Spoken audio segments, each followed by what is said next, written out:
আসসালামু আলাইকুম। বাটা মাছ দিয়ে পাঙ্কাশ মাছ দিয়ে একসাথে রান্না করে মাছ কড়াইতে তেল দিয়ে দিলাম, দিয়ে মাছগুলো ভালো করে বাইরে নেব।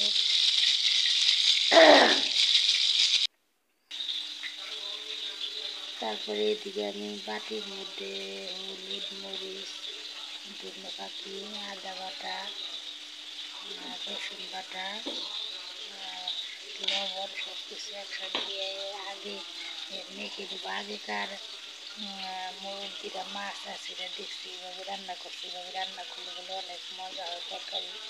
আসলে সত্যি আমি রান্না করে দেখছি, এই কারণে এইভাবে নিলে মশলাগুলো অনেক সময় পুড়ে যায়। এইভাবে যদি পানিটা মাখাই নেওয়া যায় তাহলে আর মশলাগুলো পুড়ে না। আমি মশলাগুলো মাখাই নেওয়া শেষ হয়ে গেছে, এখন আমি কড়াই বসাই দিলাম। এখানে আমি তেল দিয়ে দিব।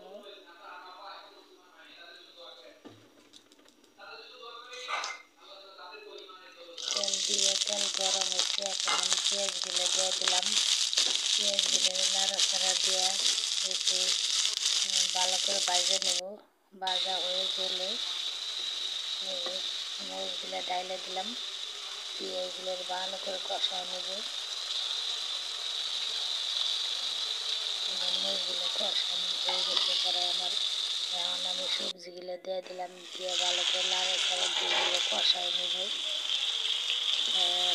ঢাকনা দিয়ে ঢেকে দিলাম, 2 মিনিট পর আবার আসলাম, নাড়াচাড়া দিয়ে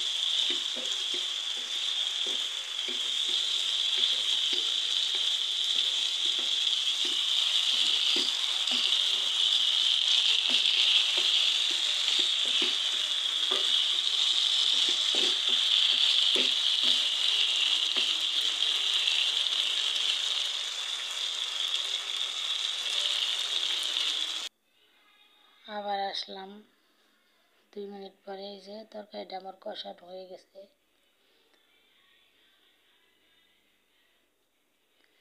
এখন আমি স্বাদ মতো ইচ্ছা মতো ঝোল দিয়ে দিব।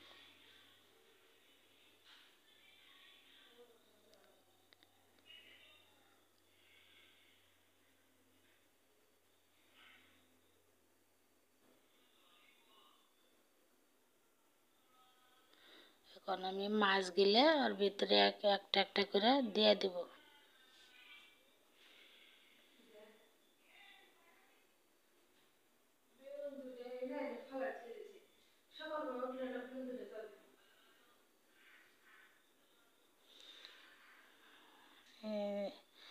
ঢাকনা দিয়ে ঢেকে দিয়েছিলাম, আবার 2 মিনিট পর আসলাম, ঢাকনাটা খুললাম, ওইটা একটু লাড়াচাড়া দিয়ে দিলাম। তরকারিটা প্রায় হয়ে গেছে।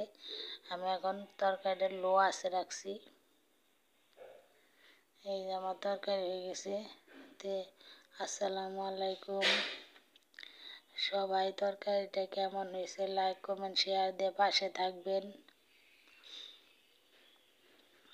নিত্য নতুন রেসিপি পেতে। আসসালামু আলাইকুম।